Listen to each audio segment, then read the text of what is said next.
Hello friends, मेरा नाम गिरीश आसवानी है और आपका फिर से मेरे शो में बहुत बहुत स्वागत है। पिछले वीडियो में हमने बात की थी mutual funds for beginners, mutual fund investment की।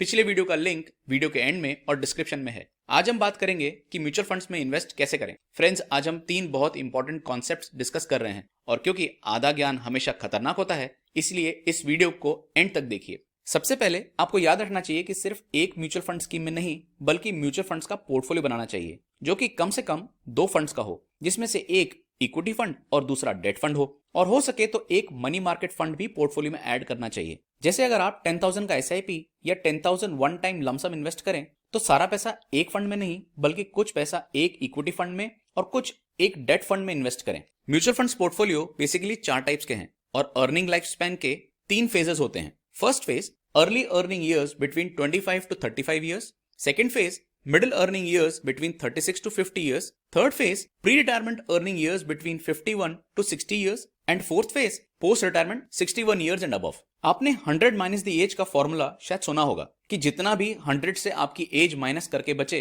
उतना परसेंटेज इक्विटी में इन्वेस्ट करना चाहिए। लेकिन यह फॉर्मूला हर बार ठीक नहीं बैठता क्योंकि हर किसी की रिस्क टेकिंग एबिलिटी अलग होती है। तो आइए देखते हैं आइडियली कैसा होना चाहिए mutual fund portfolio. First phase early earning years between 25 to 35 years के लिए पोर्टफोलियो कुछ ऐसा होना चाहिए जिसमें 60% to 70% इक्विटी में, 10 to 20% पैसा ऐसी स्कीम में जहां 35% से 50% डेट में इन्वेस्टमेंट हो, 10% to 20% प्योर डेट और कम से कम 5% से 10% मनी मार्केट फंड में होना चाहिए। Second phase middle earning years between 36 to 50 years के लिए पोर्टफोलियो कुछ ऐसा होना चाहिए जिसमें 30% to 40% इक्विटीज में, 40% to 50% पैसे ऐसी स्कीम में जहां 35% to 50% डेट में इन्वेस्टमेंट हो, 10% to 30% प्योर डेट और कम से कम 5 से 10% मनी मार्केट फंड में होना चाहिए। Third phase pre retirement earning years between 51 to 60 years के लिए पोर्टफोलियो कुछ ऐसा होना चाहिए जिसमें 10% to 20% इक्विटीज में, 20% to 30% पैसे ऐसी स्कीम में जहां 35% से 50% डेट में इन्वेस्टमेंट हो, 50% to 70% प्योर डेट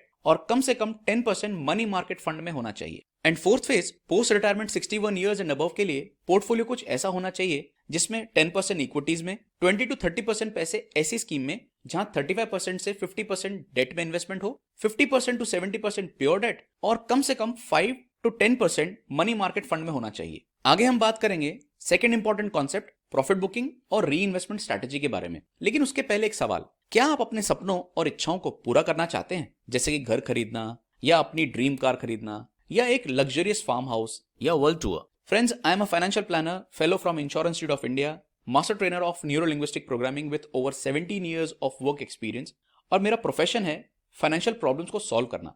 मैं एक महीने में एवरेज 300 से ज्यादा लोगों से बात करता हूं और ज्यादातर सब में एक बात कॉमन होती है, उनके पास अपने सपने पूरे करने के लिए सफिशिएंट पैसे नहीं होते और उसका पहला रीजन होता है देर से मिली इंफॉर्मेशन।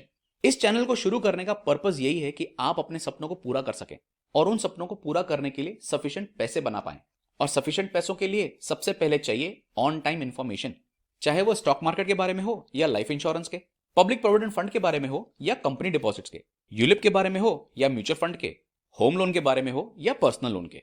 आपको मिले सही समय पर करेक्ट इंफॉर्मेशन, यही चैनल का पर्पस है। तो ऑन टाइम इंफॉर्मेशन के लिए सब्सक्राइब बटन पे क्लिक करिए और फिर बेल आइकन को भी याद से दबाइए। आइए बात करते हैं प्रॉफिट बुकिंग के बारे में। आपको इन्वेस्ट करते वक्त ये डिसाइड करना चाहिए कि कितना परसेंट पैसा इक्विटीज में इन्वेस्ट करना है।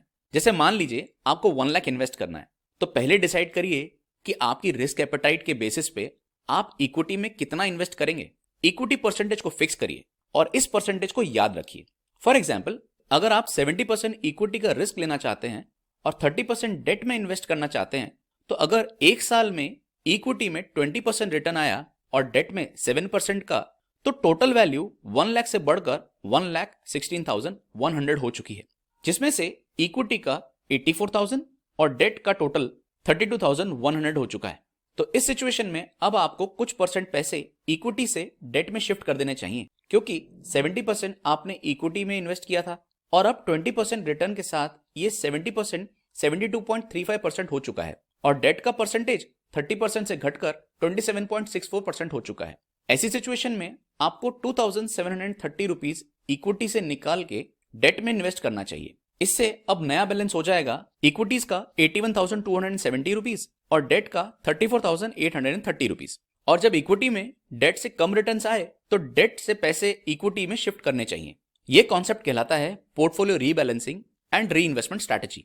जब आप पोर्टफोलियो रीबैलेंसिंग के कॉन्सेप्ट को फॉलो करते हैं तब आप देखेंगे कि आप इक्विटीज में तब इन्वेस्ट कर रहे हैं जब इक्विटीज लो है, और आप सस्ते में इक्विटीज में इन्वेस्ट कर रहे हैं और टाइमली प्रॉफिट बुकिंग भी कर रहे हैं। सिर्फ ये करने से ही आपके 15 ईयर्स में बेस वैल्यू पे पोर्टफोलियो रिटर्न्स परसेंटेज में 35% तक का फर्क पड़ सकता है। एग्जाम्पल के लिए ये सिंपल कंपैरिजन देखिए। थर्ड कॉन्सेप्ट है break even point. Equity mutual fund long term के लिए इन्वेस्ट करना चाहिए, ये हम सभी जानते हैं, लेकिन इन्वेस्ट करते समय यह भी याद रखना जरूरी है कि आप जब भी म्यूचुअल फंड में इन्वेस्ट करें तो कोशिश करिए कि आप यूनिट की परचेज एनएवी को जितना कम कर सकें उतना करना चाहिए। इसका मतलब आप एसआईपी करने के साथ साथ जब भी आपको अच्छी मार्केट अपॉर्चुनिटी मिले, मतलब जब यूनिट की एनएवी लो हो, तब आपको लमसम इन्वेस्ट करके यूनिट्स परचेस करने चाहिए। ब्रेक इवन पॉइंट कॉन्सेप्ट भी कुछ यही बताता है। पोर्टफोलियो रीबैलेंसिंग कॉन्सेप्ट से इक्विटी यूनिट्स की एनएवी जब लो हो तब इन्वेस्ट करने पर आपके इक्विटी इन्वेस्टमेंट का ब्रेक इवन पॉइंट मतलब एवरेज यूनिट परचेस प्राइस भी लो हो जाता है, और पॉजिटिव रिटर्न्स आने पर ब्रेक इवन पॉइंट जल्दी आएगा और आपके पोर्टफोलियो पे कंपैरेटिवली ज्यादा रिटर्न्स आएंगे। तो जब भी म्यूचुअल फंड में इन्वेस्ट करें 4 बातों का ध्यान रखिए। First, check your risk taking ability. Second, decide equity and debt percentage before investing. Third, rebalance portfolio at regular intervals like every 6 months or 1 year. Fourth, calculate and observe break-even unit price of investment portfolio. तो इस video में mutual fund investment से जुड़ी कौन सी 2 बातें आपको जानने को मिली, कमेंट करके बताइए। और अगर ये वीडियो आपको अच्छा लगा तो अपने फ्रेंड्स के साथ, रिलेटिव्स के साथ जरूर शेयर करिए। और अगर आपने इस चैनल को अब तक सब्सक्राइब नहीं किया है तो ऑन टाइम इन्फॉर्मेशन के लिए सब्सक्राइब बटन पे क्लिक करिए और फिर बेल आइकन को भी याद से दबाइए। तो आज के लिए बस इतना ही। अगले वीडियो में आपसे फिर मुलाकात होगी। तब तक के लिए आप अपना ख्याल रखिए। नमस्कार।